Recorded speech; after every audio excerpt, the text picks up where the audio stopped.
ക്രിസ്തുയേശുവിൻ്റെ നാമത്തിലുള്ള സ്നേഹവന്ദനത്തെ ഞാൻ അറിയിക്കുന്നു. ഇന്നത്തെ ചിന്തയ്ക്കായി ലൂക്കോസിൻ്റെ സുവിശേഷം 1-ാം അധ്യായം അതിൻ്റെ 38-ാം വാക്യം. അതിന് മറിയ, ഇതാ ഞാൻ കർത്താവിൻ്റെ ദാസി, നിന്റെ വാക്കുപോലെ എനിക്ക് ഭവിക്കട്ടെ. ഇതാ ഞാൻ കർത്താവിൻ്റെ ദാസി, നിന്റെ വാക്കുപോലെ എനിക്ക് ഭവിക്കട്ടെ. ദൈവത്തെ ആരാധിക്കുന്ന അല്ലെങ്കിൽ വചനങ്ങൾ വായിക്കുന്ന കേൾക്കുന്നതൊക്കെ നമ്മുടെ ഒരു വലിയ ആഗ്രഹമാണ്. വായിക്കുന്ന ആ വചനം അല്ലെങ്കിൽ ഒരു ദൈവദാസൻ പ്രസംഗിക്കുന്ന ആ വചനം, ആ ദൂത് എൻ്റെ മേൽ വെളിപ്പെട്ട് വരണം, അല്ലെങ്കിൽ എൻ്റെ മേൽ പ്രവർത്തിക്കണം. ഇത് ഏതൊരാളുടെയും ഭയങ്കരമായ ആഗ്രഹമാണ്. അതിനെ പല നിലകളിൽ പറയാറുണ്ട്: ദൂത് ഏറ്റെടുക്കുക, അല്ലെങ്കിൽ അതിൻ്റെ നിവർത്തീകരണം സംഭവിക്കുക എന്നൊക്കെ.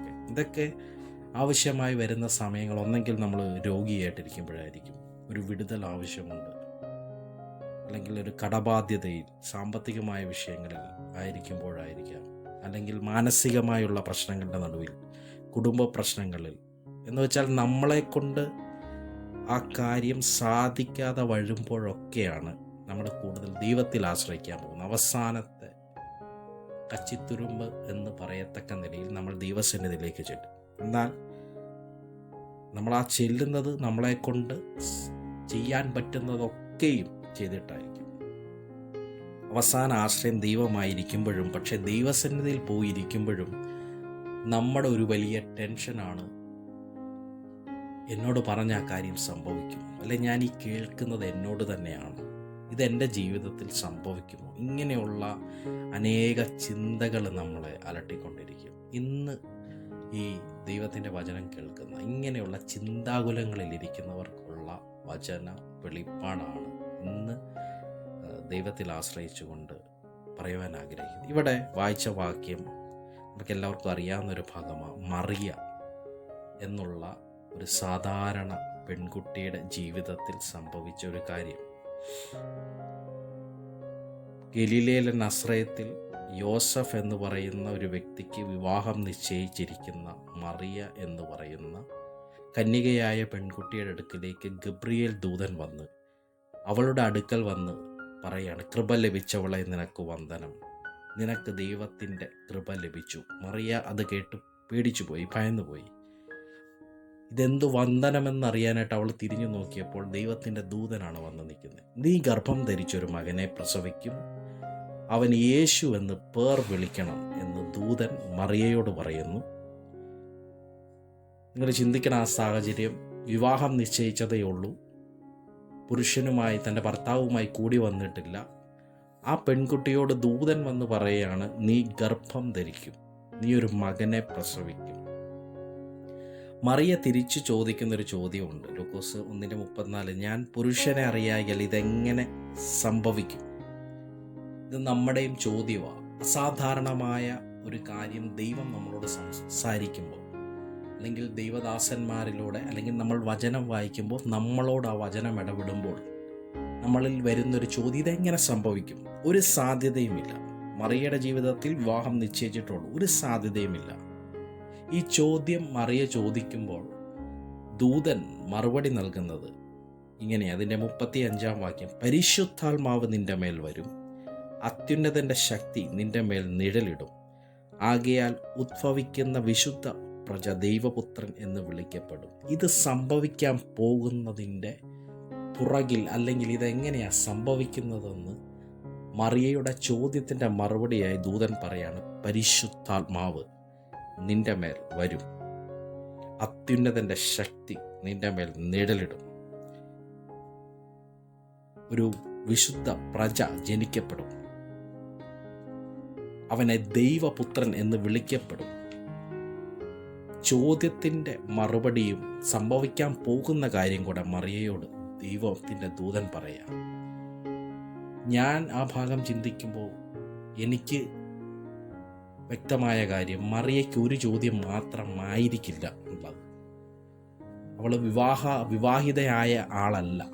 അന്നത്തെ ന്യായപ്രമാണത്തിൻ്റെ സിസ്റ്റം അനുസരിച്ച് വിവാഹത്തിന് മുമ്പേ, കൂടി വരുന്നതിന് മുമ്പേ ഒരാൾ ഗർഭിണിയാകുവാണെങ്കിൽ ആ സ്ത്രീയെ തെറ്റായ നിലകളിൽ വ്യാഖ്യാനിച്ച് ഒരുപക്ഷെ അവളെ കല്ലെറിഞ്ഞ് കൊല്ലുവാൻ വരെ നിൽക്കുന്ന കൂട്ടമുള്ളൊരു സമൂഹത്തിലാണ് മറിയ ജീവിക്കുന്നത്.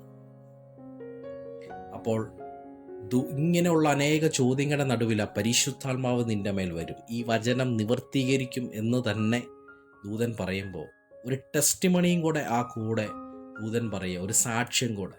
അതിന് 36 വാക്യത്തിൽ നിന്റെ ചാർച്ചക്കാരത്തി എലിശബത്തും വാർദ്ധക്യത്തിൽ ഒരു മകനെ ഗർഭം ധരിച്ചിരിക്കുന്നു. എലിശബത്തിനെ മറിയയ്ക്കറിയാം, ദീർഘകാലമായി മക്കളില്ലാത്തവരാണെന്ന് മറിയയ്ക്കറിയാം. ഇവിടെ ദൂതൻ പറയുന്ന ഒരു വാക്കുണ്ട്, എലിശബത്തും വാർദ്ധക്യത്തിൽ ഒരു മകനെ ഗർഭം ധരിച്ചിരിക്കുന്നു. മച്ചി എന്ന് പറഞ്ഞവൾക്ക് ഇത് 6 മാസം. അതായത് അവളുടെ നിന്നയെ ദൈവം മാറ്റി. ഉറപ്പായിട്ടും ഈ ഒരു ദൂത് കേൾക്കുമ്പോൾ വിവാഹം കഴിക്കാതെ നീ ഗർഭിണിയാകും, അതിനു മുമ്പ് ഗർഭിണിയാകുമെന്ന് കേട്ട മറിയയുടെ ഉള്ളിൽ ആദ്യം വരുന്ന ചിന്ത, എന്നെ മറ്റുള്ളവർ നിന്ദിക്കില്ലേ, പഴിക്കില്ലേ? ഇവിടെ ഒരു സാക്ഷ്യം ദൂതൻ പറയുമ്പോൾ അതിലൊന്ന് പറയുക, മച്ചി എന്ന് പറഞ്ഞവൾക്ക് ഇത് 6 മാസം എന്ന് വെച്ചാൽ വാർദ്ധക്യകാലം വരെ ഒരു നിന്ന വഹിച്ചുകൊണ്ടിരുന്ന എലിശബത്തിൻ്റെ നിന്ന ദൈവം മാറ്റിയെങ്കിൽ മറിയെ നിനക്ക് ഈ വരുന്ന നിന്നയും ദൈവം മാറ്റും. ഇന്ന് ഈ വചനം കേൾക്കുന്ന, നിന്ദിക്കപ്പെട്ട് മറ്റുള്ളവരാൽ പഴിക്കപ്പെട്ടിരിക്കുന്ന ആരെങ്കിലും ഈ ധ്യാനത്തിൽ കേൾക്കുന്നുണ്ടെങ്കിൽ നിങ്ങളുടെ നിന്നയെ ദൈവം മാറ്റും.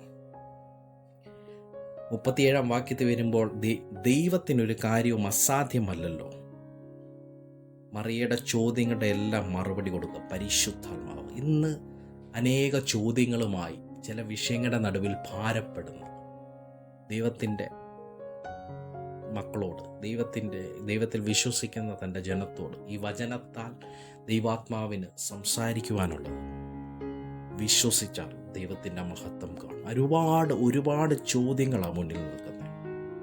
നമ്മൾ പലപ്പോഴും വചനം കേൾക്കുന്നുണ്ട്, പ്രാർത്ഥിക്കുന്നുണ്ട്, ആരാധിക്കുന്നുണ്ട്, എങ്കിലും പലപ്പോഴും നമ്മുടെ ബുദ്ധിയിലെ ചോദ്യങ്ങളാണ് മുന്നിൽ നിൽക്കുന്നത്.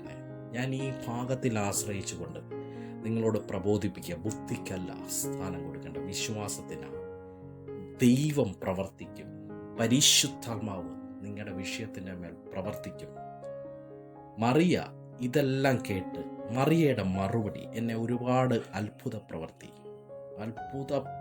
എന്ന് പറഞ്ഞാൽ അത് നമ്മൾ ചിന്തിക്കേണ്ടതാണ്. സാധാരണമായ ഒരു പെൺകുട്ടി ആ ദൂതൻ്റെ വാക്കിന് മുന്നിൽ തന്നെ സമർപ്പിക്കുകയാണ്. അതിൻ്റെ 38 വാക്യം, ഇതാ ഞാൻ കർത്താവിൻ്റെ ദാസി, നിന്റെ വാക്ക് പോലെ എനിക്ക് ഭവിക്കട്ടെ. ആ വചനത്തെ കേട്ട ദൂതിനെ മറിയ ഏറ്റെടുക്കുക. എങ്ങനെയാണ് ഏറ്റെടുക്കുന്നത്? തന്നെ അതിനു മുന്നിൽ സമർപ്പിക്കുക. എൻ്റെ ബുദ്ധിയെ ഞാൻ മാറ്റിവെക്കുന്നു. യെസ്, പരിശുദ്ധാത്മാവ് എന്നിൽ പ്രവർത്തിക്കും. ഞാൻ എന്നെ തന്നെ അതിനു മുന്നിൽ സമർപ്പിക്കുക. യെസ്, ദൈവം പ്രവർത്തിക്കും. ഇന്ന് ഏതൊക്കെ വിഷയങ്ങളുമായാണ് നിങ്ങളായിരിക്കുന്നത്, ഈ വചനം നിങ്ങൾക്ക് വേണ്ടിയും ഇടപെടും.